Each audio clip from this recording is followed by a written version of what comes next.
We are live on Oz Property Investor. Bring the big names and we have the big fun. Wow, this is the huge last session for 2025. And we have bought I feel we're bringing the absolute goods. We are doing something we've never done before, going across the country, 3 locations in 3 different states. So you're going to be treating yourself tonight because it is going to be fun. We're going to WA, then we're going to Queensland, then Victoria. So stay tuned. You have to stay tuned to the end. So are these markets the ones that you want to be still considering? Is there still some legs? That'll be some of the hypotheses we'll be throwing out there. But first, Joe, how are you going? Mate, I'm fantastic. I'm pumped for the session. Like one of the things that you don't hear too much on these podcasts and these shows are actual locations and actual kind of boots on the ground insights about what's going on in these areas. And everyone's like, just buy here. And it's like, well, what about, do you know about the reactive clay soil that's going to mess up the foundations of the property? No, that's all good. Don't worry about it. Okay, cool. So when you re-stump it, you're going to have to pay X for, and do all this kind of stuff. So I'm not wanting to go into that much detail, but I really wanted us to finish the year off with a bang. We've shared a lot of value throughout this community, and please like and subscribe and do all of that kind of stuff, because this is the kind of stuff that we bring to you weekly along with amazing guests and people. But the problem with investors is they buy the wrong property at the wrong time. Timing, people are like, oh, you can't time the market. You kind of can. There are ways for you to understand when the market is kind of getting towards its peak, and there's still opportunities there. And then there's opportunities that are kind of in a warm spot, massive opportunities there. And then there are properties that are in a hot spot that is moving quite fast right now that might be in a second wind. And those are the types of markets that we're going to be covering off throughout Australia at this in this session. I'm excited, Jeff. How are you, mate?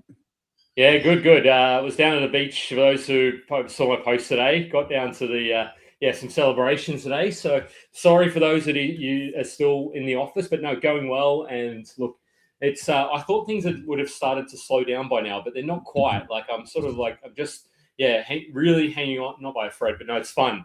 And I think these are the sessions that I saw that Cotality regional report, and I thought this is an opportunity for us to dive into some of that knowledge and also impart some of our own expertise and information there as well. So it's going to be fun. And what I wanted to also say before we go too deep and introduce, I'm interested to see how your intro goes for me as well. But first off, I'm going to say this information is general in nature, not taking into account your personal needs and objectives. Go and speak to your financial advisors, your brokers, your accountants, your financial planners, and all that. We're not liable or responsible for any loss arising from recording this video. So, Joe, why don't you, do you want to introduce me first, or who's? Oh, well, mate, sure. I'll introduce you. Guys, if you don't know who this guy is, what are you doing? This is Jef Miles. He is a mortgage broker of an amazing brokerage firm called Step Up Loans, which allows you to get finance. And finance is the key part of this business, key part of the game of property investing. Without finance, don't even bother looking for a property. You are wasting your time. One of the key things that we're probably going to talk about is building out a brief and a property plan in some ways to be able to navigate that. But Jeff has settled hundreds of millions of dollars worth of loans. Yeah, you're getting there. Tens of millions, Joe. Let's I've been busy, but not that busy. You've been not that busy. He has run risk and compliance for some of the big 4 banks as well, worked for the government. He's done some of the fun jobs that we all wish we could take on. But in doing that, you understand risk. In doing that, you understand finance. And that's a big part of property investing. So welcome to the show, Jef Miles. Oh, and you're also the co-founder of Oz Property Investors and the amazing Level Up Property. Actually, just last night, we had our student session where we do a coaching call every single week for all the students. And we will be touching on some of the stuff that we covered there, but not too much. So if you guys want to check that out, join Level Up, become a check expert it out. Property investor. Well done, Joe. You missed property renovated that's okay. You did really well. We'll have to do another. He's done renovations. He's done developments. Yeah, what can't Jeff do is really the question I have. Probably a few things. But what I was going to say, drop your location as well, because we'll aim to get to some of those as well, in addition to the ones we've pre-selected. So the first one I'll say, though, is Albany. But before we get to that, we need to tell Joe, for those of you who haven't seen Joe floating around, You're an accomplished professional, 15 plus years of sales, research, and negotiation experience with property and legal tech. I call it prop tech, prop legal tech. I don't know. You're an active in property investor with your own multi-million-dollar portfolio separate to the Oz Property Investors 150K portfolio. And you've now gone on to helping, along with co-founding Oz Property Investors, you're helping investors sort of do it for them with your founder of Property Principles, and you've done over $130 million worth of deals now, I think. So the blueprint is now, that blueprint is, maybe could even be 150 million, but who's counting? Maybe 200 million. Yeah. So you're now also powering Level Up Property. But Joe, first off, let's actually talk to some of the reasons why, the important things behind. Let's share that report, because I think that's really pivotal to. It's like a 60-page report, but you want to take us through this totality regional market update from November. Okay. So it is behind a paywall, not a paywall. Sorry, it's behind they want your email address for it. But yeah, it's worthwhile popping it in there anyway as well. So Joe, have you seen this report? Yeah. Australia. I'll pop this in the comments. So, great idea. Yeah, but you just have to add your email address to Cotality, and then they email you every single week, every single month when these reports come out, and then they ask for your email again, and it's really annoying. So what exactly is this thing, Jef? How would you describe this report? Yeah, so for me, it's really the around the grounds to understand exactly what's going on in terms of lease data. I'm going to say exactly, like it gives you enough to be dangerous. What I would then say is you really need to go.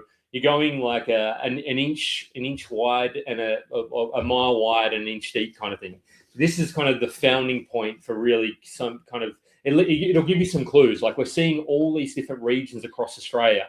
So it'll give you some of the information like median days on market. It'll give you median price or median sales price, days on market, vacancy rates, all that information. It'll give you that for these markets and where it's trending. And then you need to sort of actually go a bit deeper and say, okay, right, what are the fundamentals behind these markets? So this is the foundations as the foundational data points. So you can see there's probably about 60 or 70 markets there, I believe, as well. 54 markets that are considered regional. And one of the key things that I want to mention is a lot of what the growth is happening is supply constraints. And a lot of these regional areas have a massive amount of supply constraint, which is forcing the prices to go up. And just because you live in a big city and you live in a unit complex and you've got a spa and a pool, doesn't mean people don't want to live in these areas and that they're not going to push up the prices, and they can afford to go and do things and move it from a $400,000, $500,000 market to an $800,000 market quite easily. And if you have a look at the top 10 markets, which I think we're going to do throughout this report, is regional full stop beat the cities. It crushed the cities. It has made the most amount of capital growth. So anyone that says, "Oh my gosh, I need to be close to the city to get capital growth," is absolutely wrong. And what are your views? I mean, let's go through actually. How do you want me to do this, Jef?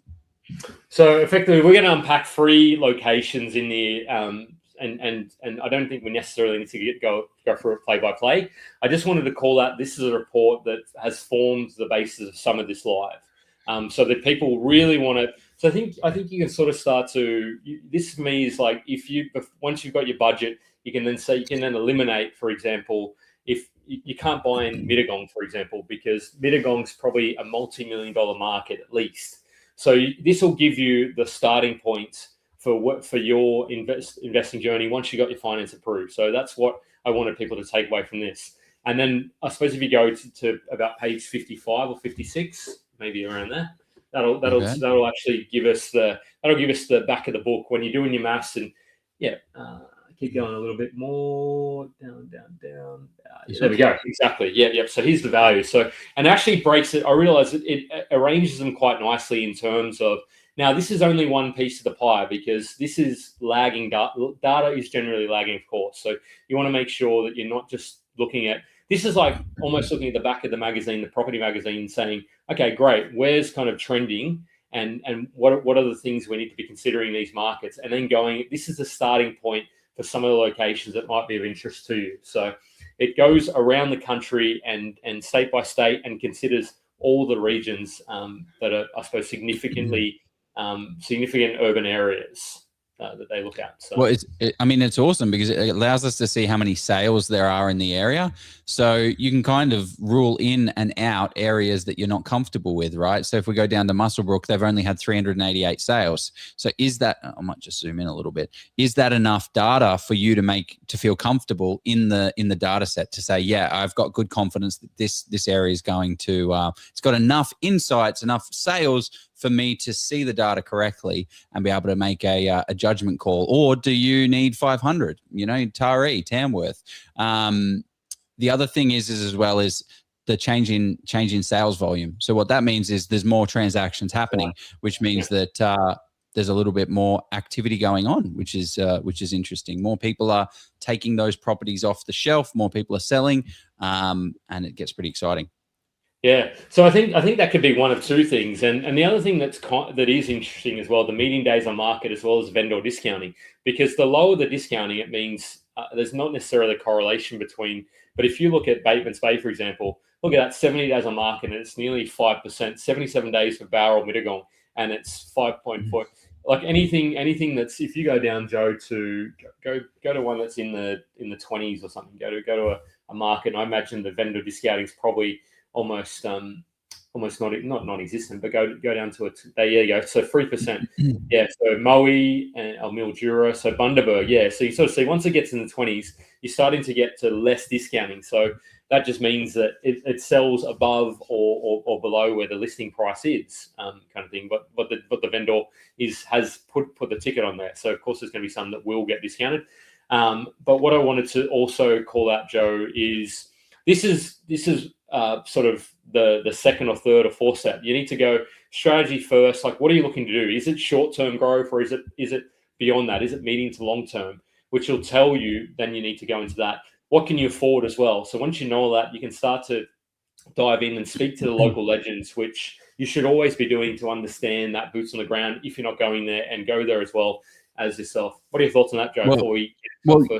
This is one of the, this is what we had in the Level Up coaching call, because what I see all the time is people just going out there as property investors and just buying, wasting their time. Actually, a prime example, my brother just bought a property.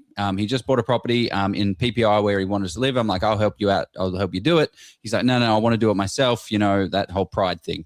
So he went out there and didn't get finance. And he was shopping around for weeks and weeks and weeks because he spoke to a broker, and the broker said, yeah, easy. You can borrow 1.2. Turns out he can only borrow $1 million.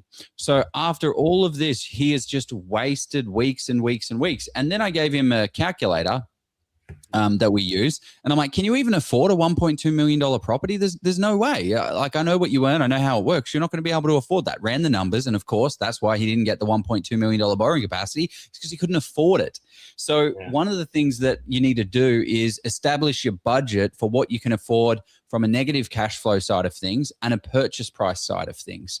On top of that as well is if you buy a property for, say, $600,000 and then you stretch to $650,000, you're getting a lot of that as a loan. That actually doesn't mean you're putting in an additional $50,000 as cash.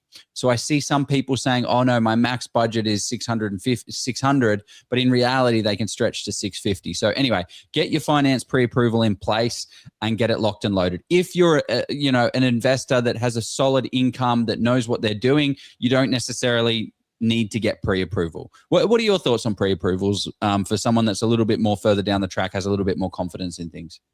Yeah, look, to me, it depends. Yeah, it depends on which lender you're going to as well. Like some pre-approvals where they just go straight to system generated. All of that's saying is that the person has entered those numbers correctly on the screen. So a human hasn't reviewed your situation. So those type of ones, yes, it's nice to get that sort of little letter saying you can borrow X amount, but it needs to go through a full assessment anyway. Where they're fully assessed, I put a little bit more, I suppose, weight upon those, because then you've actually had somebody look through your scenario. So yeah, I agree, Joe. It's interesting there's that big discrepancy between, there must have been something between his scenario that didn't quite get picked up or something. I don't know, but anyway. Yeah. We'll so the other thing you have to do is build out your property brief and to secure off market. So you've got to laser focus in on multiple areas. I've written 2 to 4, actually meant to write 2 to 6. So focus on 2 to 6 areas. I see a lot of people where they're investing in property, they spread themselves thin. They go on a podcast like this, they hear about 3 locations, and then they start researching all of them and they burn out. You have to be laser focused on your specific pocket within your budget that suits. And the Tuesday ritual, well, you need to learn about what that is later on when you join the course. What are we talking about? Sorry, I've got this screen up. Are we talking about the fundamentals? Because I want to start getting into locations because I realize we're already a good few minutes in. What I wanted to chat through first is what you have to do when you're looking at property is run it through a framework that makes sense. For us, the framework that makes the most amount of sense is fundamentals, analysis, and boots on the ground. The fundamentals, the high-level macro reasons why this area is going to continue their capital growth trajectory. Without that, you're going to buy a property based on data, and that data might be running dry. And then all of a sudden, you've bought in an area that's just going nowhere. Look at this little, where we're at the top, Kalgoorlie, in the middle of nowhere with not too much going on to it, is like top of the pops. It crushed it. Where was it? What was it? Sorry, Jeff. Yeah, look. Last year, 8.1%. Right. Yeah, that's an interesting market because you sort of say that there's not necessarily there's probably, I think it was like 400, maybe how many transactions, I could be wrong, but if you look at the transactions, there's not necessarily a huge amount of volume, but it is also a market that does have those bigger peaks and troughs. How many Kalgoorlie? Yeah, there's not heaps. There you go. So go down there. So if you look at the number of sales. I mean, it crushed it there, didn't it? 30% in 2021 and then slides off. So if you bought in here, you're doing really well. If you bought in here, yeah, you might not be. Sorry, go, Jeff. I just wanted to throw a little bit of it because people are throwing locations left, right, and center, and keep them coming. Won't get to all of them. But I wanted to share. So somebody asked about Murray Bridge. Now I'll just quickly do this, and then we'll get on to our first location, which is the top performer in Australia, which is for 2025, which is Albany. Murray Bridge, though, which is Emma has asked about. Let's zoom in here. So I can see that this is a market, 350. So this is only the specifics, only the very high level. So change. So there's not a lot of stock potentially being sold. Quarterly change. Look, it's for me, it's kind of a balanced market. Like, I know Murray Bridge, Marcy would love it. She absolutely loves regional South Australia. So good on her. If she's watching, give us a shout out, Marcy. But for me, this is a market that if you'd gotten in probably 3 or 4 years ago, you're absolutely laughing. If you still look, it's going to have some momentum going towards it, Emma. It's just then you need to understand, well, if you're buying for 5 to 10 to 15 years, if it depends on what the purpose of you buying in that location is. And you really got to understand the hotspots from the not spots, which we'll talk a little bit about in our second location. But yeah, that's my very brief high-level view of Murray Bridge, just quickly. So back to you, Joe. Love it. Framework, fundamentals, analysis, boots on the ground. Analysis. Ballarat, Victoria. Jeez, funny you should. Sorry, I just saw somebody in the comments. Stay tuned, Mitchell. You may be treated. Yeah, keep the comments and questions coming as well. Sorry, Joe. Anyway, fundamental drivers. What is driving that? Is the population increasing or decreasing? What type of employment or employers are going there? What big projects are going in? We had our man, hotspotting legend, Terry Ryder on last 2 weeks ago, and he went deep into how important projects are. So if you haven't checked that out, watch that. Desirability. Is there a reason why people actually want to live here? And then these are all kind of plus minus the supply of stock, which will soak up the demand. And then analysis is starting to say, okay, great. It's kind of timing, trying to jump in at the right time. So we're wanting to see our days on market trending down, because what that means is there's a property listed and 50 days on market is when it's sold. Okay, great. Then the following month it's 40. Then the following month it's 35. Then the following month it's 30. So we don't look at a property data metric in isolation. We have to look at the trend, and we have to look at it in across the board for everything. So one of the markets that we're going to be talking to has a very high a very high renter to owner occupier percentage. And there's a reason for that. But if you have strict thresholds where you're like, I'm not ever going to go above this, you might be missing out on opportunity. So listing volumes, we want to be seeing that going down. Gross yields, we want to see them at what we want. Renter proportion, inventory levels, that's how much product is on the market, and then things of how long it takes to get that stock off the market. Vacancy rates, so it means you can get it rented. Vendor discounting mean the vendor isn't discounting their properties. And then supply and demand, which is that. And then the final thing is boots on the ground. So confirm what the data is telling you. While the data is important, it's not the be all and end all. There are regions that I've been to where the data looks fantastic on a spreadsheet, and then I go there and it's absolutely not worth the paper it's written on. The government's got all these big projects, nothing's going on. All the shops are shut up, nothing's happening. It's you got to do that, but you can do that with people and property managers to help have those conversations. But you need to do that in-depth research. Sorry, Jeff. Yeah. That was a big joke. That's all right. No, okay. I'm going to rush through my first location. I mean, But so it is. So if you bring our Cotalia report up and because I want to call this out, because I hadn't really heard of this location until I have, of course, but 2 to 3 weeks ago as a property investing destination, which is Albany. So if you go, so it is the highest annual growth for 2025. So for me, incredible. I just was like, wow, like why were we not considering Albany, which if it is actually the oldest settlement in WA as well. It beats Swan River Colony by about a couple of months. But so this place was founded, I think, in a couple of months. Yeah, I know. Yeah, but it was just insane that there's this market. So Albany's just quietly been absolutely punching above its weight significantly. So this is not a middle of nowhere back of Burke mining town either. This to me is a location that has 40,000 population. And yes, it does encompass a large sort of, it goes over to Denmark as well. So when I say Denmark, it's not the country. There is a Denmark in WA. So it's a huge, significant area. But the fundamentals of, so the way we're going to run these is we're going to have the fundamentals of the area, we're going to have the data, and then some of the boots on the ground. And I think the thing that epitomizes how busy this market was, I jumped on realestate.com just to see pretty much most things are under offer in all the suburbs that I'm sort of looking at. So if you jump onto one of the suburbs show was let's see, Miramar. Miramar. Yeah, Miramar's not bad. Yeah, but even Yakimiya is kind of I typically just go to the list view because it's easy to see what's under offer. You sort of see all those things. So look, that's only added a couple of hours ago. I'm surprised that one's not under offer. So if you go down, keep going down. There's not a lot under offer. Almost, I was like, wow, this is a market that's telling me. And there's just not a lot of listings either. So that's just telling me they're reflecting how quickly some of the stuff is selling here in Albany. This is a suburb of Albany. But take it back to so we'll go, okay, fundamentals, and we'll talk to, okay, what does the data look like? And then, that looks pretty interesting, doesn't it? I can see. Yeah, 600. It's interesting, isn't it? $600,000 for this. Yeah.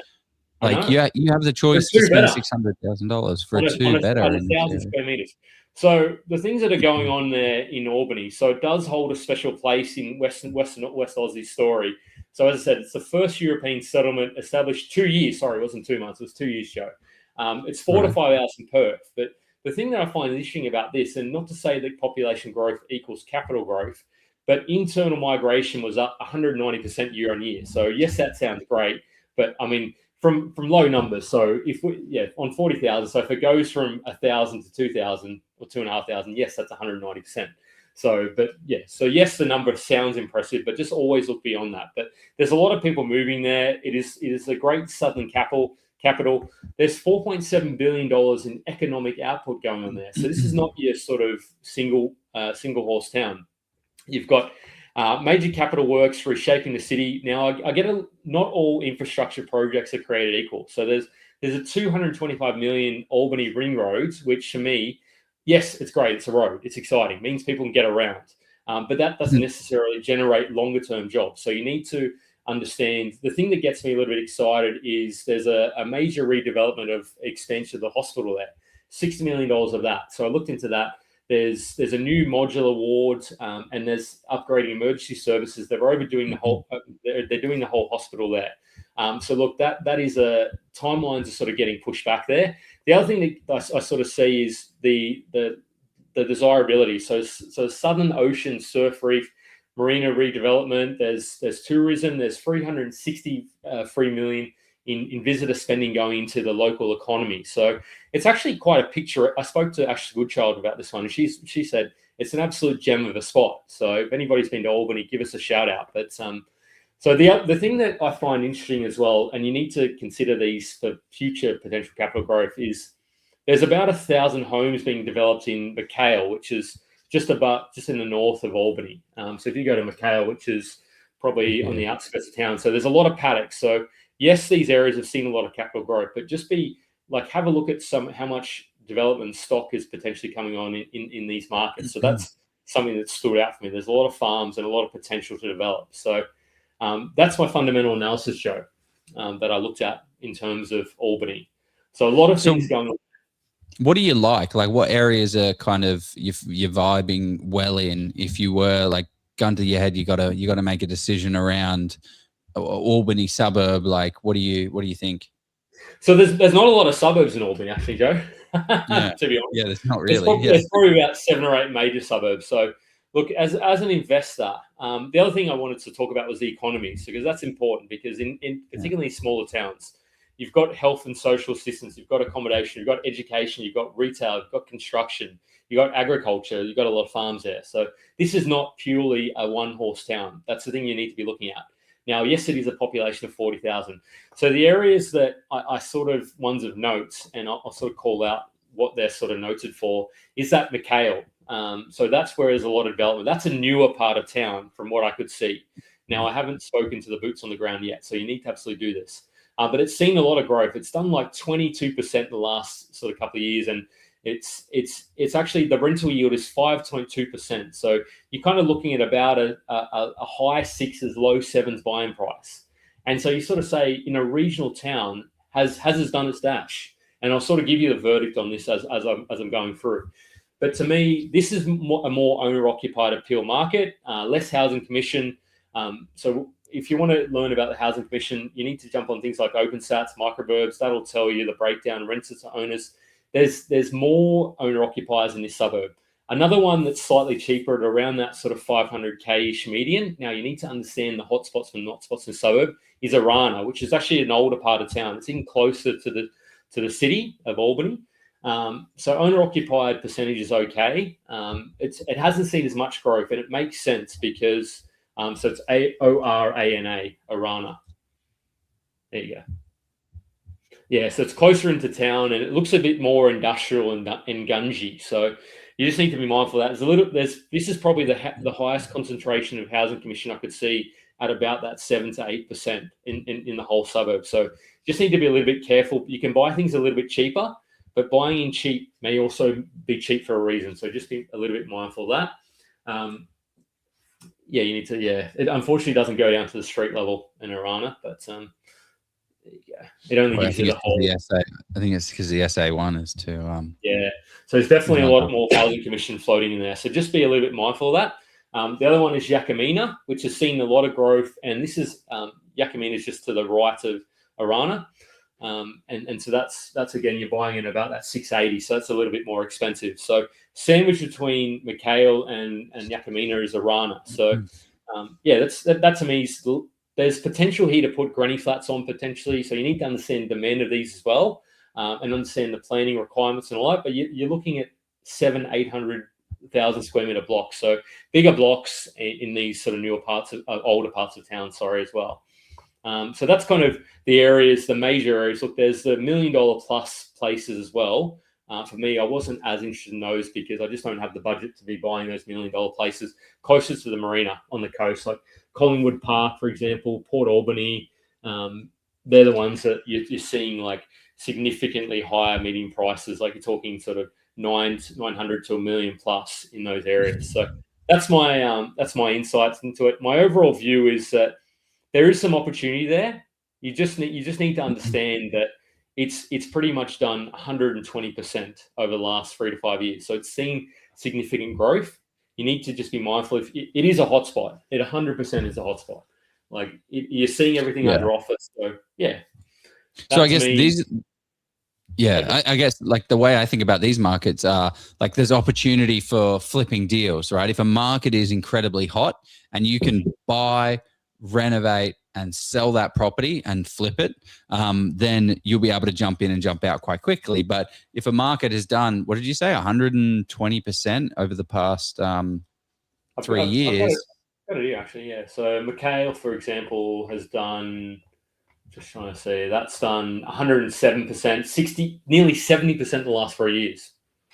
So yeah, 110% in the last 5 years. And Arana hasn't done quite so much because it's done 40. Well, yeah, actually Arana, because there's not as many transactions going on in that particular pocket anyway as well, because it's more industrial focused. Yeah, got you. There's a great question that's popped up here. Is it a good or bad thing when there is a lot of land that can be developed onto the future? Could it be negative because the supply is so large? Yes, can be negative for sure. If your time frame is 5 to 10 years, 5 to 10 to 15 years, you just want to be mindful of that, particularly in a regional market of a population of 40,000 people. I mean, that's I suppose my view, because it's not to say for me, it's like an amber flag. It's not 100% screaming red flag. It's something that if there's any other, like there's no one metric necessarily to not do it. But to me, that it's seeing a lot of growth, that you're seeing that potential developable land supply. What do you think about this, Joe? Well, I mean, it's just straight, like there's no debating this. Property investing is the balance of supply and demand. If there are 10 people looking for 5 properties, the prices will go up because 10 people will be fighting it. So if there's 20 people at your auction and there's only 1 property, the prices are going to continue to go up. Now, in terms of auctions, I guess it doesn't really matter because, you know, a lot of people are underbid. So really there's only like 2 or 3 people that actually can afford that property, but there might be 10 people there to get a little bit emotional. So, but no, it really is the balance of supply and demand. So what we're talking about here is an area that has a whole bunch of land supply. What that does is you want to be buying in the internal areas where you can't, the supply cannot continue because it's constrained. This is why Sydney is such a crazy, has moved up in so much price, is because we're hemmed in by the Blue Mountains. We are stuck by the ocean, and and then you've got national parks surrounding it. So everything is getting smushed in. The other thing that once it starts to get profitable to build, because that's the other challenge that people are facing. Like if it's costing you $400,000 to $500,000 to build a property, a developer's just going to say, I'm going to wait until I can actually make money out of this, and then they're not silly either. They won't flood. I mean, if they're smart about it, they won't flood the market. So they could release probably a lot of stock and that's what we're seeing. Nearly 1,000 dwellings coming on the market potentially. So you just need to be mindful that if you're buying too far in the outskirts of town, you might sort of and there's a lot of similar stock being developed. So I'm seeing I saw that happening a little bit in Albany when I was searching. So look, there's still a little bit left in the tank. It is absolutely a hot spot at the moment. But just if you're buying with a mindset of 10 plus years, maybe that's not the market for you. That's my mindset. So the auction. I don't know if I said that the answer so well. I just wanted to illustrate it with a little image. Like this is kind of that supply and demand equation, right? Where there's 3 people, 1 property, price is going to go up. 2 people, 2 properties, the property market is going to not move very much. And then 1 person and 3 properties, the price is oversupplied. But this is what when anyone talks about property data, like you're not looking at you are looking at numbers on a spreadsheet, but you're looking at human psychology and human movement. So when you start to see days on market trending down, that means stuff is flying off the shelves faster and faster and faster. And then you see vendor discounting. So vendors aren't happy to do discounts anymore. Why is that? Because they know that they can get a good price. So all of these things start to lead to human behavior to tell you about the demand equation and the supply equation for you to work out, are we oversupplied or are we have we got way too much demand and way too much supply? So I guess what you're saying here, Jef, is the Albany market is a market that has moved substantially. There is still some potential. There may still be some potential for some quick wins, but substantially, there might not be that much left in the tank. No, that's what I'm sort of seeing, at least in terms of yes, like it starts to get to the stage where if you're paying, like there's potential for more stock to come on the market. So yes, there is people moving there. There's not tens of thousands of people moving there because we're talking a population of 40 to 45,000 people. The rental yield's still quite decent actually in parts of town. Like they're talking that sort of that high 4s, low 5%. So the rental yield is still there. Because people, and that's in particular with the older style. Yeah. So let's go on to our second. Let's fly across to Queensland. So where are we going next? Well, I wanted to jump in and ask this question because there's a lot of great questions in, and I'm a little bit concerned that we won't get to them all. So we'll kind of sprinkle them throughout. Buying regional or interstate. Oh, there's a stupid timer. Buying regional interstate, does that limit your options a lot since you can't really target properties that are auctions, finding a lot more of good stock auctions now? What are your thoughts on that, Jef? I'm just trying to change this timer. Here we go. Yeah. We edited it. Oh, yeah, here we go. Anyway, because it's, here we go, save. Done. So my view is, look, I've personally only ever bought a couple of properties or seen a couple of properties bought at auction. So I'm not like, I haven't bought too many properties in Sydney or the blue chip of Melbourne. We're talking like there's a lot of auctions around that sort of you sort of Kensington, those parts of Melbourne where Flemington, they do auctions all in the east over there because they love them. For me, I don't get all that excited about auctions. Like yes, there is the transparency. And yes, you can pick yourself up a bargain potentially. Yeah, I mean, I don't know. I just think like it takes away a little bit of I suppose the element of surprise to some extent. Like you almost put yourself in a lucky dip and say, okay, who's going to turn up on the day? And if it's a hot market, you get 4 or 5 people turning up, and all of a sudden your max is 1.05 million. And somebody bids 1.02 million. What are you doing next? You just throw out your 1.05 million and then it goes past it. And you're like, okay, or maybe you won't. So I don't hate them. I'm not a huge fan. It doesn't perturb me either way. The thing that concerns me is the unconditional nature. Like I think about things through a little bit of a finance lens. So if you're going to go and bid at auction, just be very, very certain and button up on your finances, because otherwise, you're losing your 10% deposit and potentially more if you can't complete the purchase. Yeah, but so I guess this person's question was more about locality of, well, actually, let's go buy. Like, how are you going to buy at auction? The phone, the phone. So I've bought a number of properties at auctions, and all I did was say, hey, Mr. Agent, I'm in. I'm good. This auction is going to happen, but I'm not there. And I want to be on the phone. So I will either have a representative there to be on the phone, or I just get the agent's lackey. Just get the agents there. There's usually an auctioneer and the real estate agent, and then they'll have some, subby that, that they're learning the ropes, and then you just bid through them. So Joe, don't rule that out. I had somebody bid from a cruise, they had to get like international roaming. So this is during the week, and they missed out on buying the auction by $500, and I was like, "Oh, geez, that's insane." But yeah, they'd already stretched well beyond where they should have been buying anyway. So the $500, I was like, "Okay, well," but no. Okay, so location number 2, where are we flying to, Joe? We're getting in our plane, and you're presenting a lot of this one, so I'm handing the over to you, or passing the ball over. Okay, so the next area that we wanted to chat to was an area that is Australia's second largest inland city.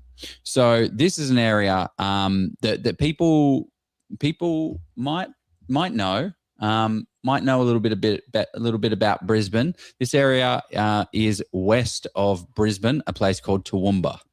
So we actually spoke about what's that? Oh, also known as T-Bar. Also known as T-Bar. So one of the things that I wanted to mention in all of this is we are not saying go out and buy these areas. We are not saying don't go out and buy these areas. I'm not saying that I do buy in these areas, and I'm not saying that I don't buy in these areas. However, we're going to just look at some of the numbers, the facts, and the macros that's going on so that we can understand if this is an area that might have potential in it or that might have already run its dash. So this area here, Toowoomba, is an area that we would probably consider a second wind market because it's done really, really well over the past 5 years. However, the demand is still incredibly strong here. So we had Terry Ryder on here, and this guy lost his mind when he told everyone that there is a $2 billion hospital that is going into this area, right? $2 billion. The economy for Toowoomba itself is $15.14 billion, the economy overall, and they're going to spend $2 billion on a hospital. Now, that hospital doesn't exist. I mean, it does exist. It's there. They're upgrading it. They're adding new things. They're adding public and private and doing all of that kind of stuff. But it's not finished. So there is a hospital there. You get sick in Toowoomba, you're going to be okay. But from a macro perspective, that's going to be massive for future potential. So that finalizes in 2029. So that's what you can expect. A massive, again, $31 billion inland rail link that is going to connect a whole heap of Toowoomba to the rest of the world. And then maybe you can get into Brisbane faster. Maybe not. What else? A massive solar project. Now, I don't really like, kind of like what Jef was talking about, I don't really like solar projects too much because it's $1 billion, right? So if you added it up, all of the infrastructure spend, you'd get really, really excited. But a hospital brings nurses, doctors, surgeons, specific, well-trained, educated people that know what they're doing and making a lot of money doing it. And also, it also brings orderlies, the people that push you through. No disrespect to them, they're on a different salary, so those people need to live somewhere as well. It is in the heart of town, and then we also have St. Vincent's private there. So you got the public and then the private lined up there for Toowoomba. Population in 2021 was 173,000, and for 2030, bigger than the Northern Territory, isn't it, Joe? Yeah. Oh, is it? Yeah, it would be. Yeah. Bigger than the entire Northern Territory.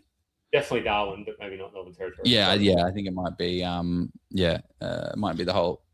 Yeah, 233. Yeah, it's bigger than Darwin. So that's cool. One of the things to note for Toowoomba, if we go into our area, this gives us, there's a platform, it's a free platform online called openstats.com.au. You can check that out. It has really good mapping. Toowoomba. Let's head on over to there. We can spell it correctly. Toowoomba. So if we go in here, one of the things that you will notice is that the private rentals are all in red.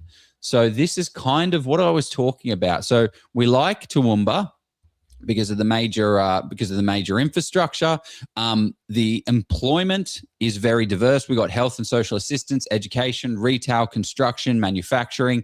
It is not a one-horse mining town. It is a massive behemoth. They are upgrading a lot of the TAFE, and they're also upgrading the town centre to make it a little bit more engaging, a little bit more exciting. They also have a cool garden. What is it? Toowoomba. So any local would know about the flower festival. So there is a little bit of tourism there that's bringing in about $1.3 billion, which is quite nice. It's got an airport base that they keep banging on that they may upgrade it and may make it better. But it does have a nice little business park in there as well. Anything else that you kind of note there, Jef? No. I think you covered a lot of it, and I suppose the other attractive thing is they are getting investment as a result of the Brisbane Olympics. Now, I don't know exactly what I imagine. I don't know if they're having like what event they're having out there. It could be like you could easily Google it, but they are definitely doing some events out there for the Brisbane Olympics. So they're investing in a lot of these regional, like Ipswich as well. Which Ipswich is, I don't know, closer to town than Toowoomba is, but there's a lot of activity that's happening in there, and that's because I'll admit that I wouldn't say necessarily completely wrong about Toowoomba, but for me, I thought, well, look, how can it keep growing up? It's going up. And I think that the data still looks pretty promising.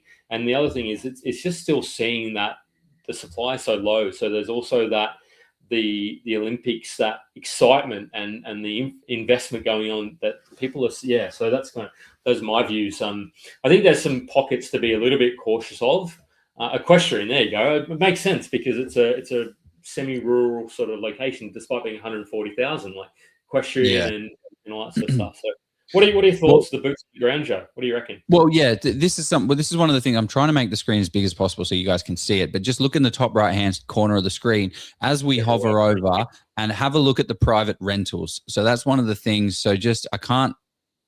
Sorry, hey. Get rid of our faces. There we go. Oh, gotcha. Yeah. So in the top right-hand corner, you see rate 1 and then percentile 2. Just look at rate 1, and then the second one down is it says 40% and 40.06%.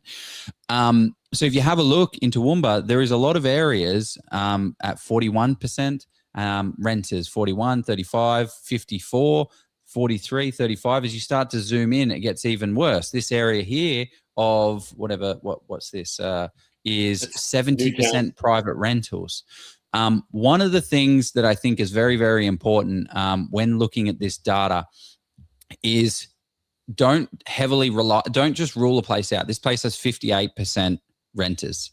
Now, one of the things I bet that we will notice when we go have a look at this area here. Now, this might be a little bit more advanced. Like the reason I'm talking about this is because I hear a lot of investors that would just rule this area out. And to be honest, at 70%, I would rule it out as well. But what I would say is just be careful of how you look at these things, because what you'll notice is there's a lot of units and townhouses in that pocket. So I'm going to illustrate that point by doing something I haven't preloaded, but it's looking at the Housing Commission in a specific area and what the data says and what the reality of that data says. So I'm going to actually leave Toowoomba and go to an area called Deception Bay. Everyone, so I think we've already spoken about I own property in Deception Bay. But where's the area? I'm just going to bring my other screen up. So what I've done is I've charted out all of Queensland of where every single housing commission house is. And when you look up at this little SA1, so there's a thing called an SA1, which is around about 100 to 400 houses. I don't know.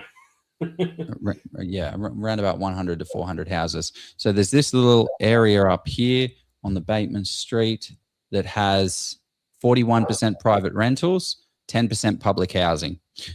So what that actually looks like here. So this little section here, 41% private renters and 10% public housing. So it sounds like there's a lot of public housing here. But if you have a look, well, there is.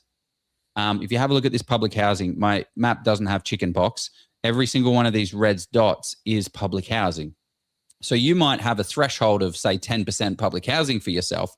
But in reality, the Housing Commission is actually in these pockets up here. So if you're buying along these streets, there's literally no Housing Commission whatsoever. So you would see that these pockets here may be a better opportunity to buy. So what I'm trying to say, long-winded, is don't always trust what you see on a spreadsheet. You have to dig to that next level of due diligence and data.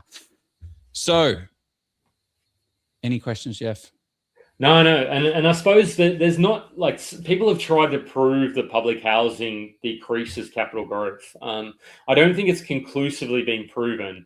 You do need to be careful, particularly with renters. Like if you're buying an area that has more, you might get some rougher, not to disparage anybody, but you might just get some tenants that might be, so just be a little bit cautious. But housing. I don't know. Housing Commission for me is a bit of a scary one. Not like the less money that you have, the more loose you can be in your rules. The more money that you've got, the harder you can go. So what I wanted to do now, I'm not sharing my screen. Am I sharing my screen? Oh, I am sharing my screen. Yeah. What I wanted to do is start talking about boots on the ground and specific hot spots and not spots in Toowoomba, because that's what we promised here, guys. We promised in-depth data and due diligence on these. So anyone that lives in Toowoomba, what are your guys' thoughts on this little pocket here that is called Champagne Crescent, Chardonnay, what else is there? Shiraz, Cabernet. These streets are called wine streets because guess what? They're made of wine. So this area here, and we'll probably see it in the data, this area here is a little bit of, I guess we can't tell people where to buy and what not to buy, but just be careful around here. Look at this, public housing 16%, public housing 13%, public housing 17, 41, 45. So doesn't look so bad, but these are some of the pockets where there is a little bit more, having a bit more of a solid reputation. A lot of social housing density. There's a little bit more police presence around here. There is a stigma that bleeds into the perception of the entire Western Fringe. So I'm not saying avoid this pocket at all costs, but do your research. Wilsington Heights as an overall suburb isn't that bad, but just there's a lot of difficulties there. Yeah, you sort of start to go west of Drayton Road. It can get a bit challenging. It's kind of the way I typically divided it. So Drayton Road, people like their booze. Which one's Drayton Road? You just punch it in. It'd definitely, you'd be west of Drayton Roads down further to Harristown. Yeah. Okay. Harristown. Oh, yeah. We're in a different suburb here now. So west of. So what are you saying? West of. Well, actually, I'm talking about Harristown now. So west is best, or west is not best. West is worse. Well, I mean, depends. It's sort of disproving. Like as we see, there are pockets where it's a little bit less. Less challenging, but you sort of start to see. What a quality, that's a good statement. It's a question. People like their booze in those streets. Okay, well, there you go. He's right. And they like Chardonnay. They like wine. They like vino. So again, we're going to be talking about areas that are a little bit rougher, and you'll see this in the price. Actually, I wanted to give some more practical takeaways for people to go out there, so it's not just us talking and saying, "Hey, go out and do it."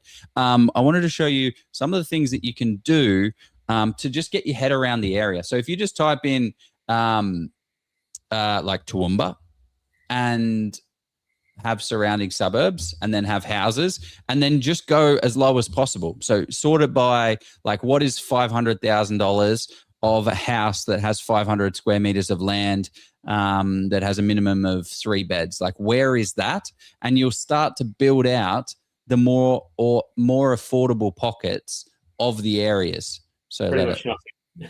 Well, nothing at 500. That's probably not. So then what you do, great. 500 is not possible. Let's go to 600. Oh, okay. Well, this is disproving my point because this is very chicken poxy and spread throughout. You have to go to 750, 800 to start to get some good. I'm surprised actually it's such a spread. Anyway, the whole point of what I was trying to show you is that you would see a lot more in this more affordable pocket. So it's a massive mixed bag of industrial around here. So you'll see that as we go on to here. There's a lot of social issues that are throughout Harristown. One of the things to mention as well is the Smithfield estate around Smithfield Park. So Gasroy Street, this area here. Is a little bit nicer. So just you can't West what was it, Wessex Street? Where's Wessex Street gone?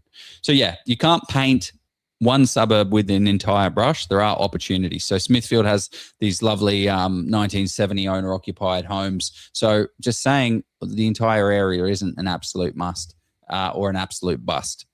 Yeah. So I'm gonna. Yeah, we can't go into this detail for the third location, Joe, because we're already at an hour. So we have to. Yeah. So there is the third location we promised, which is probably the one that people, might be a bit surprised about. Maybe they might not be.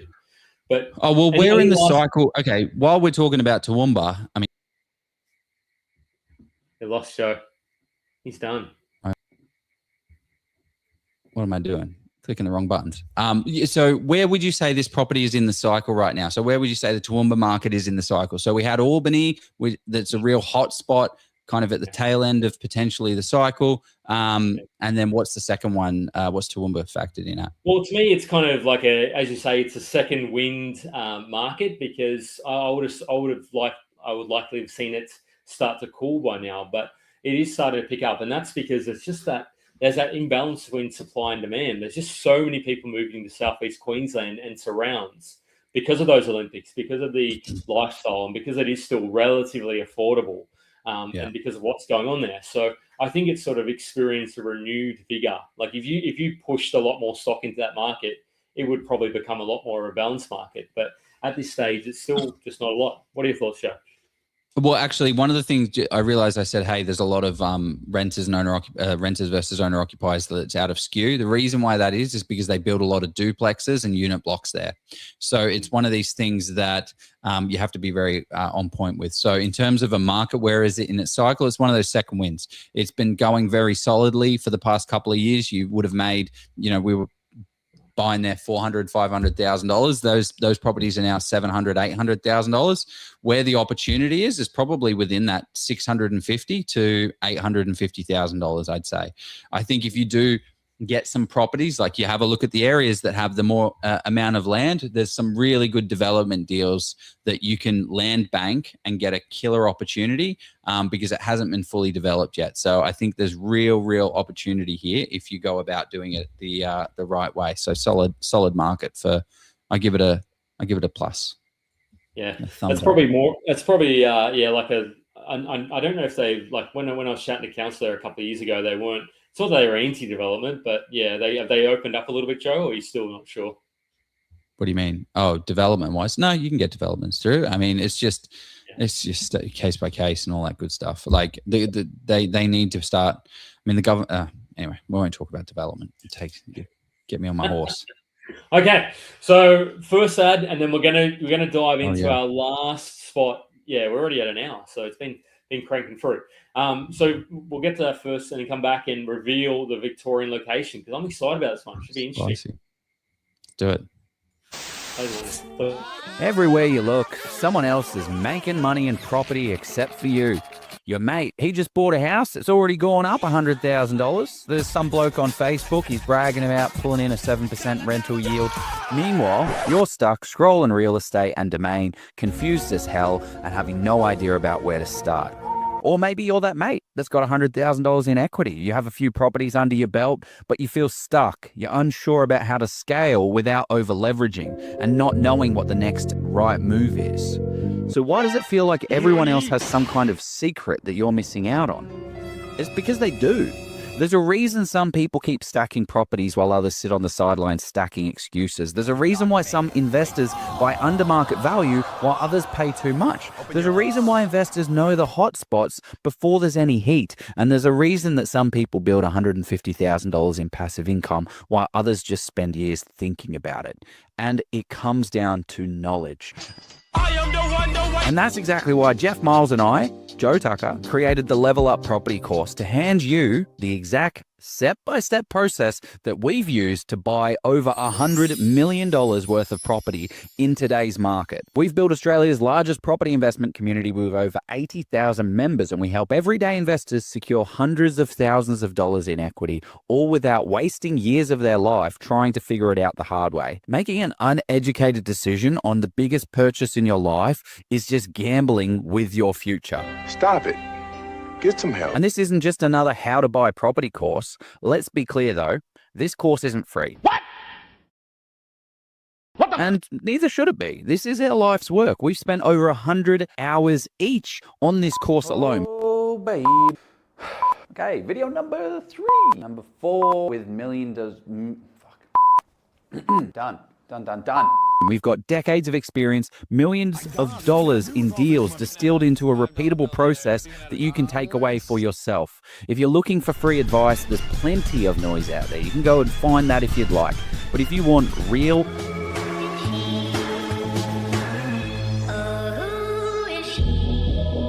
actionable, step-by-step guided process that works in today's market, then this investment is going to change everything for you. By the time that you finish this course, you will have full confidence. You'll have every tool that you need to build an amazing portfolio if you act on it, right? Which is why we have mentoring built in. So we kick you up the butt to make sure that you're kicking your goals.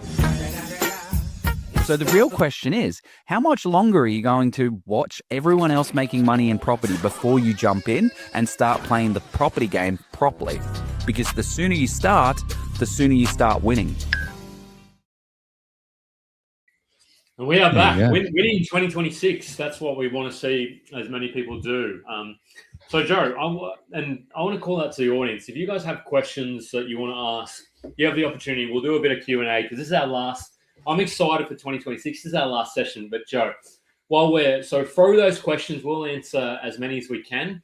And through the locations, we'll get to one or two, maybe. We'll see how we go. It won't be an in-depth show down to the street level. But where are we going? We're flying down to Mexico, the southern state of Australia, not the most southern. But we are going to Victoria, Joe. Where are we going in Victoria?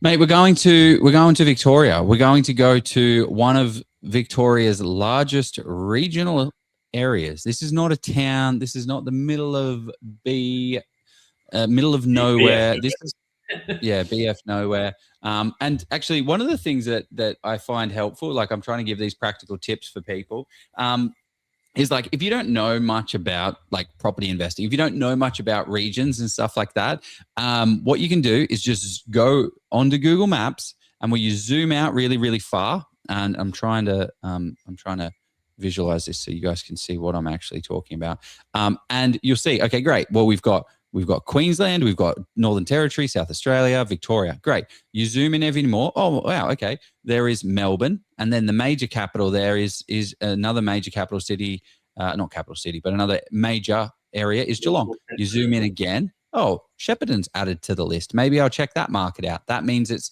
a larger market. You zoom in again. Ballarat, Melton, Werribee, Frankston, Traralgon, Warrnambool, Hamilton, Bendigo, Albany, Albany. It's like me, Lavington and Laverton. I mixed those two up a little bit. Anyway, the region that we're talking about is Ballarat. That's the area that we're talking about today. 60 minutes. It's going to take you 60 minutes on the train to get to Melbourne CBD, which is commutable. Populate. That's what it says. That's amazing, Joe. Like you wouldn't be able to travel like 10 to 15 kilometers on the ring road. I mean, I don't know what Melbourne's like these days, but back in like 2017, 2016, it would take you an hour and a half to go 10 kilometers. So that's amazing. So the V line, they're doing a good job. The infrastructure's good.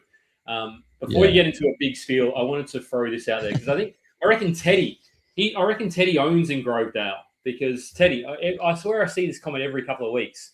Thoughts on short to medium growth of Grovedale?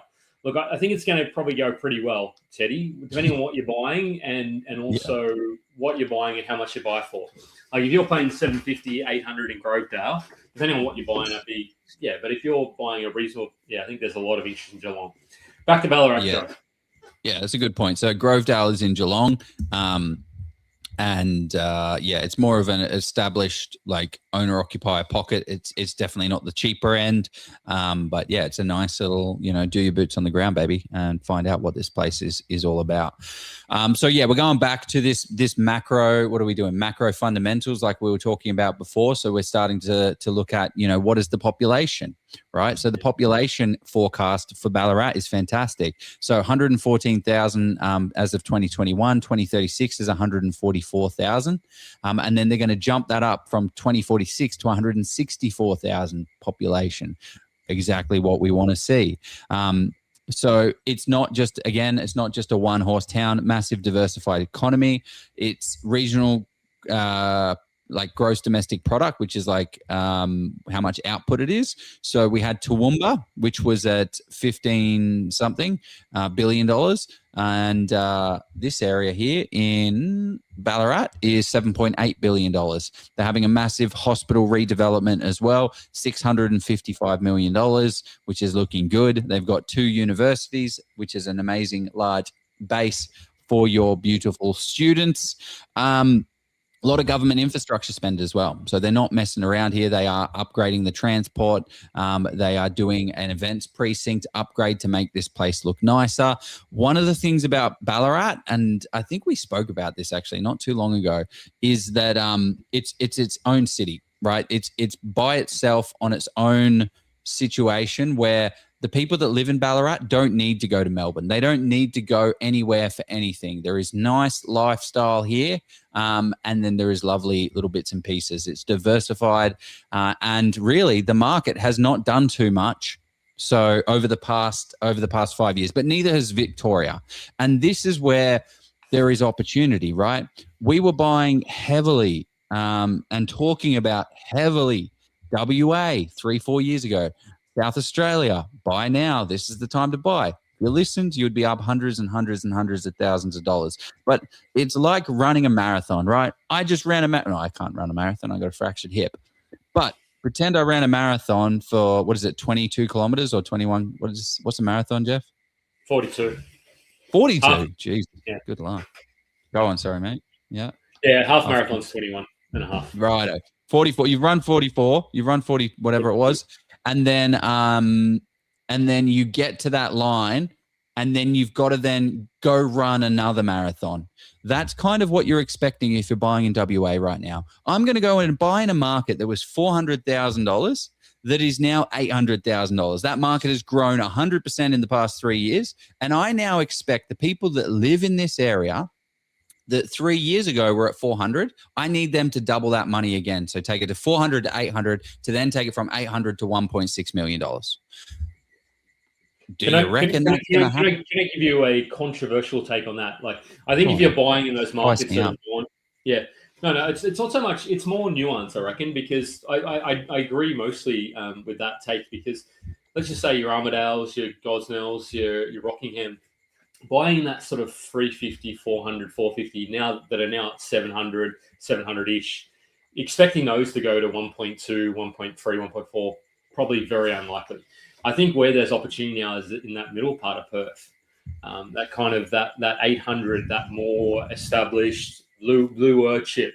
Now, I'm not necessarily saying buying blue chip, but that's where a lot of owner occupiers are now, what I hear, picking up the slack. But yeah, it comes down to what your requirements are, because it's harder to hold those type of assets at that price point. But yeah, I agree with that, Joe. Thanks, mate. Okay, we've got some comments here. Let's throw this comment. I haven't actually read it. I'm just going to throw it up. Dominguez.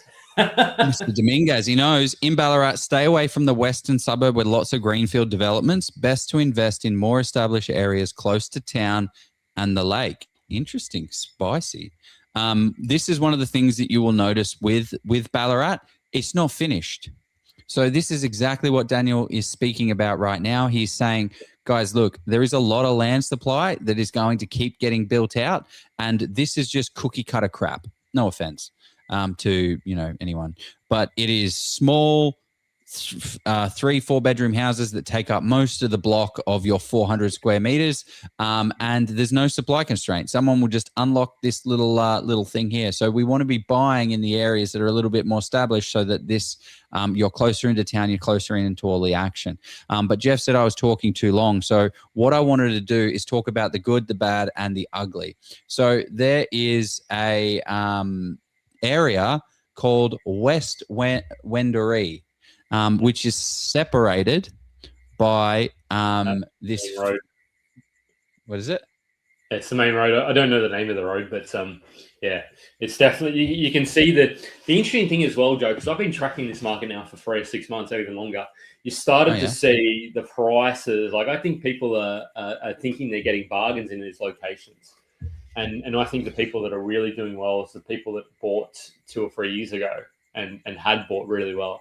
And they're not realizing they might be buying it sight unseen, but they're buying in pockets that you're thinking, wow, that's interesting that that's now at 500, 550 in West Wendouree. Yeah. So that's pretty much it. Now, I don't want to sound crass with this statement, but West Wendouree is what people consider the ghetto.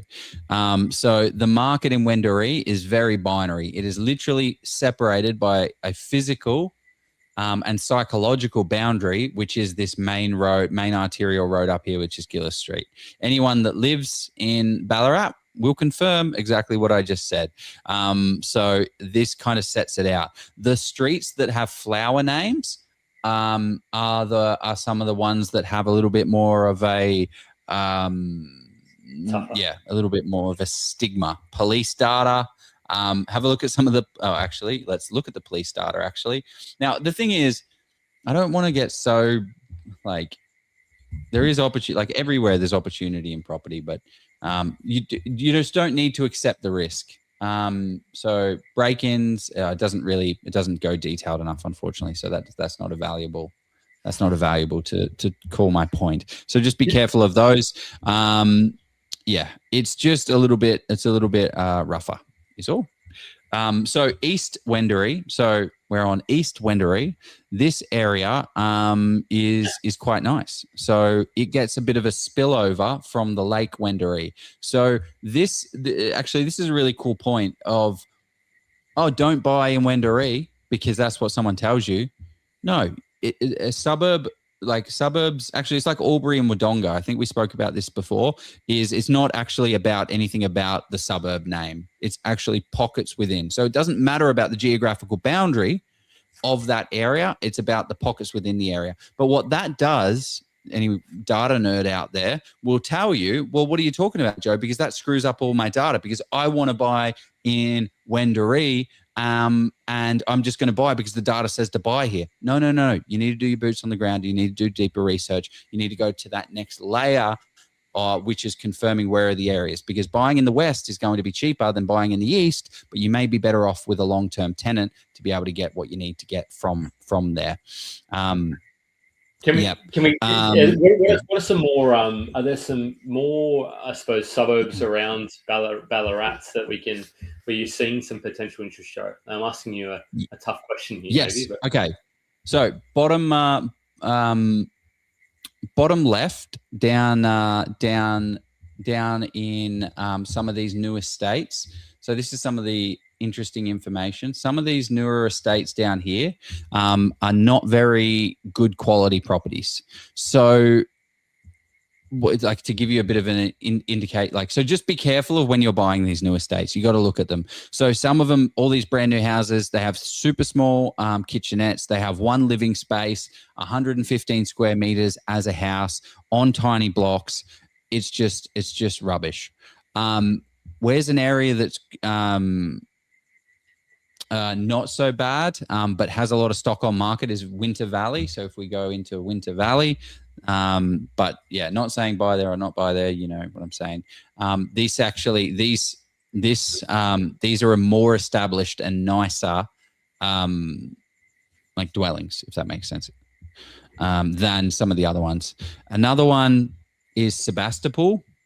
I think we spoke about that last. Sebastopol. Yeah. So go to Sebastopol. That's definitely a favorite. Yeah. So it does have a lot of high renters in Sebastopol, as you will see here. Oh no, you won't see here. So the data's. Oh yeah, here we go. So pocket specific. So it is one of these areas that feels like a renter's area. There's a lot of houses down here when you grow and you're like, oh, well, there's not really much upkeep here. So not to say that area is or isn't gentrifying. But yeah, just one thing to factor in. The other area that's very interesting, is Alfredton. Some very like in the established pockets, don't go too down into the not established pockets, but very nice properties in there. Yeah, more established. So, yeah, in here, like we directly north, like anything around the lake is very, very pricey. So that's all nice product, nice stock, very good properties, but obviously are much more expensive. The other thing to mention is just townhouses. Don't bother. Just don't bother in townhouses. Don't bother with townhouses in Ballarat. It's not an area for them. It's not an area for that type of product. What you could do, the opportunity might be to build like a block of units or a rooming house around like the around the university, But when it comes to townhouses, we're not established enough here to be able to have that as value. It's probably it's just a cheap, like Sebastopol, you can probably pick something up, like maybe not 450 these days, like probably 500, 520, 530, maybe a little bit more depending on what you're buying. But you can pick something up for that, like to build a townhouse, unless an old one, like why would somebody buy? Not why would somebody, but it's unlikely somebody's going to pay like 350, 400, 450, etc. for a townhouse. So you go and buy a house in the burbs of Ballarat. Yeah, that's Matt. Actually, a really good comment from Matt here. Capital growth doesn't discriminate either, but of course it's better to get a better location for various reasons. So like we're talking about stigma, there's areas that have grown absolutely spectacularly and have had amazing capital growth, that are the areas that just I wouldn't want to live there. I wouldn't want to put anyone there. Areas like Frankston North, to be honest, that's an area where you're going to get some fantastic capital growth, but you're going to have some tenant issues as well. Like if you look at the capital growth, I don't know what, it's not off the top of my head, but the capital growth for Frankston North would have been pretty good. It might not even be in the data yet, but from the prices 12 months ago, from what we were seeing, have absolutely skyrocketed. And we knew that it would, but the problem that we have is, 18, that's ridiculous, isn't it? 18% in the past 12 months, this area, which has an incredible stigma. Do not buy here. There is too much housing commission. This is terrible. So it's grown 18%. So if you've bought a $600,000 property there times 18%, it would now be up. Would that be up 108 grand? Is that what 18% is? 20% is 120, Joe. It's easy. Made 1% is $108,000 because you didn't listen to all of the bullshit other people are telling you, which is kind of like, you might have got your house burnt down though, so I don't know. Yes, so you might have your house burnt down, and there may be a little bit of meth, just a little bit of meth here and there, just So you need to have a little bit of a. Sorry, not all of Frankston North is methy, but it's just saying, just going back to his comment, right? Capital growth doesn't discriminate. Of course, it's good to get better in locations because you're trying to rent it, you're trying to property management. But if you don't have the money, you're forced into some of these more affordable pockets, and you have to deal with these things.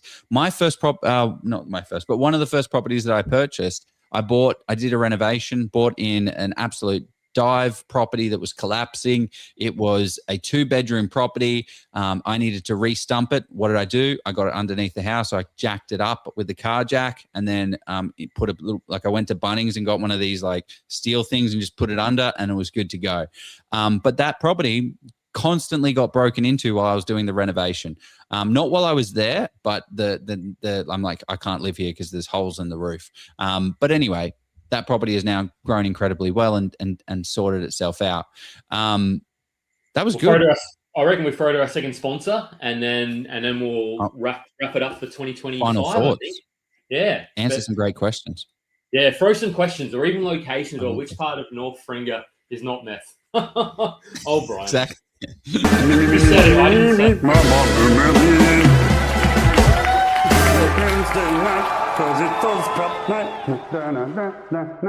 Oh, Jeff, I wish there was 3 investing books that covered everything property. Oh, Joe, there is. Steve has 3 books now. That I do, guys. I've got 3 books now. You probably don't even have to follow this group anymore. Just kidding. You want to keep seeing and hearing from me, of course, so stay involved. But in all seriousness, if you want to get the full picture of investing, residential, commercial, and development, these 3 books have you covered for the fundamentals. For OzProp members, here's the best part. I'm giving these books to you for free. Just cover the postage and I'll send them right to your door. Go to policyproperty.com or click the link below and get your copies today. You can also get all my spreadsheets, checklists, and resources free on my website. Happy reading, gang. We are back. So if people want, we could probably do a location or 2, Joe, for the questions. But whilst we're getting to that, I just want to say, so Matt said, have a great Xmas Legends and all the best for 2026. It's going to be a big one. It's going to be a fun one. But I wanted to What are our sort of expectations of what you're sort of seeing for 2026? Is it kind of same but different kind of vibes are getting? Is that where we're heading for next year? Like Man, it's so buying property right now is so difficult. Like it's so hard where the areas that have like stack up from a data perspective. It's so hard to buy right now. Like every year it gets harder and harder and harder. And I'm not seeing that slowing down. There is still not, the government has not changed the supply problem. Supply is still incredibly tight. We still have a lot of immigration coming in. So unfortunately, property prices in regions that are stacked up to take this population, but also have the interstate migration back to them or to them, unfortunately aren't going to change. So I think the affordable end of the market is where you're going to see a lot of price growth. So kind of that, well, it's not entirely affordable, but like 600, like 500 is going absolutely nuts. You just can't, you have to overpay if you want to get anything in there. But 600, 700, 800, 900, I think is where you're going to see a lot of price movement, where everyday Aussies have dual income families that can push up the prices and afford to say, you know what, I'll push an extra 20 grand. That's exactly what happened to my brother when he was buying his property. He's like, you know what? Well, actually what happened was he went and bidded. He's like, this is my max is $1 million. And then he ends up bidding 117, I think it was. That's my absolute max. The real estate agent calls up his wife, and then his wife says, okay, I'm going to 100, whatever, 1,022,000. Turns out they were bidding against each other. So they weren't in the same place. What a very strange real estate agent. I don't know. Like, wouldn't you just, they don't speak to each other? It'd be like, oh, hey, like, are you bidding? Like, how did they not know? He doesn't care, does he? If he gets the number, like the agent's playing the game, he doesn't care. This is the funny thing. But I'm just like, mate,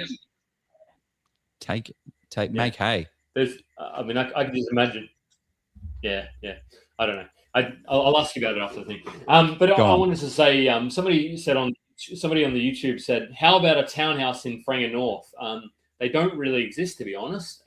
So I literally jumped on realestate.com and Intrepid Traveller, and maybe he knows this, but there's literally no townhouses that I've seen. I'll jump into the sold section, and let's see what. Unless I'm typing the wrong search term, I'm just trying to see. I saw a crazy rooming house that sold for an absurd amount of money in and around that area. Can't exactly remember where it was, or it might not even have sold. It might have just been like for sale. But that type of, actually, you know what? This is a very good point. One of the things is people talk about gentrification, and that means good people are moving to this area because they're getting houses and they're doing them up. They're making them nicer. So what that means is, what's the inverse of that? Well, the inverse of that is bad people are moving somewhere else because the good people are coming in.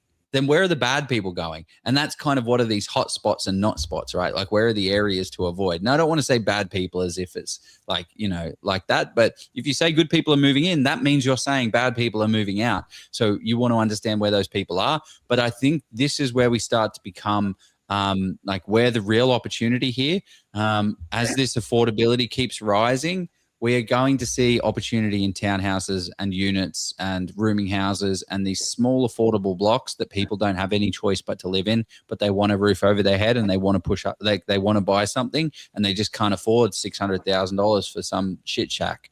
I reckon that's you know what, that's my 2026 prediction. Watch townhouses and unit prices go absolutely gangbusters over the next 3 years.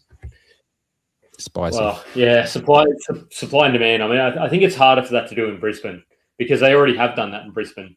Like, yes, house prices, up in the north side of Brisbane, you've seen townhouses go for like 600, 650, 700 in places where the house price is now sort of 800, 850. So, in Perth as well. I don't know so much about Perth because it's already, it could do so. Let's see. I reckon maybe Sydney, there's some opportunity there. There's some opportunity for that sort of thing. I just looked at there's almost no transactions happening for townhouses in Frankston North. So look, if you've got a big block of land and it's feasibility stacks, maybe that's where you do some developing. But you have to run the numbers. It's playing a different game once you start developing. So maybe there's opportunity there. Let's have a look. There's no more questions. So here we go. No. There are many RHS there. Rooming houses. Houses. Oh yeah. Only units and houses there. Yeah. Of course, yeah. So not many townhouses. Look at the unit price growth for Brisbane recently. Yeah, it's gone up quite a lot. That's happening in Perth already. My unit went up 9% just in 1 month. There you go. It's a big jump. So look, for me, macro, Joe, I'm sort of seeing that interest rates are probably, unfortunately, not going to go down. I don't see, unless something funny or ridiculous happens in the global economy. I think that for now that horse has bolted. So those people that are holding out for rate cuts and inflation. Yeah, unfortunately. Well, yeah, or just kind of thinking that maybe that's going to give Spring some relief from debt that they've got. Yeah, maybe unfortunately buckle down. Yes, there's. Sorry. Well, yeah, you got to manage your own budgets. But if you can buy and you have the ability to buy, you've got the capacity, and you haven't got your pre-approval, go get that. But if you've got money and you're waiting for interest rates to drop because the RBA said something like, "We're not going to raise interest rates. We're going to raise interest rates," or they were playing a little bit coy. They were wording it very specifically. These are the same guys back in 2020. Was it May 2021 or May 2022? Couple of months before, they said, you know what, guys, we're not going to raise rates, and we don't expect to raise rates for until 2024. What did they do? May 2022, I believe it was. They raised rates 13 times consecutively just after saying that. So, like, just don't believe what they say. Have a look at the more fundamentals of where we're at as an economy. But, we are, inflation is starting to look better. So, hey, there you go. Maybe. But that's not the only. It's going up. Inflation is looking rubbish, actually. Oh, is it? It got in the target band, so that's why they're not cutting rates. Because, that's why they're talking about increasing rates. I think there's a bit of a lag here. So what I was going to say is, I would be very surprised if any Reserve Bank of Australia governor ever said we're not going to cut rates for X amount of time, or we're not going to increase rates again. I would be extremely surprised if they say something like that. No, they did. But, they said it's unlikely that we'll raise it's unlikely that we'll make a change in 2024. They said that. But they won't say it again. They will never say it ever again.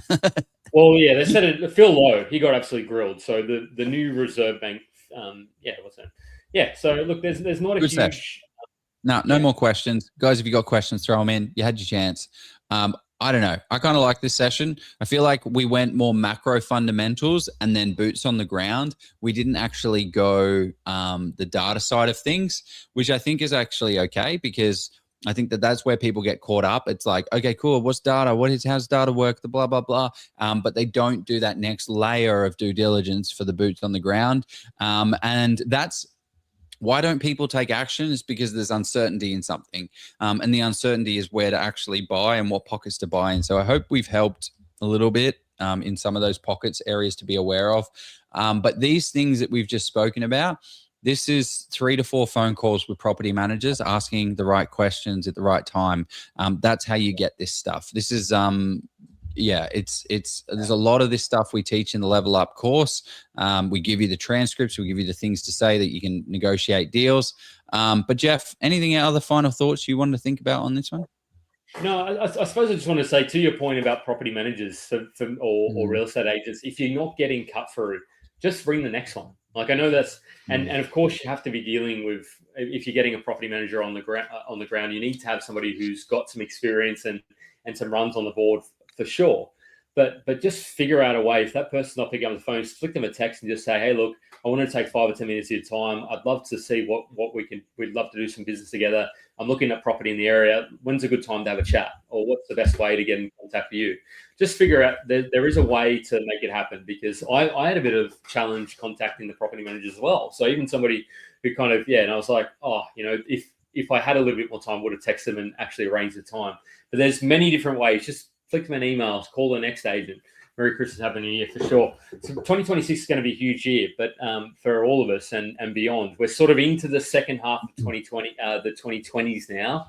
So if you've been saying since 2020, next year's going to be my year. Next year's going to be my year. Make it happen. 2026. Like, put a post up as long as you're not trying to spruik something. But put something up and say, hey, look, guys, hold me accountable in the group, and we'll sort of see what we can do. I can't promise. But Joe, what's the if people want more of Joe in their life? How do they get more of Joe in their lives? Well, easy peasy. You just reach out to me and I will say g'day, and we can talk about property investing. Just jump on my website. I run the Buyers Agency Property Principles. Jump onto there, book a call, see if there's a fit. We don't take on 1,000 clients. We don't have 1,000 clients at a time. The other thing is bloody check out the Level Up Property course. I feel like I've mentioned it enough in this session, but for people that don't really that want just like you can spend hundreds of hours on YouTube. Don't spend hundreds of hours on YouTube.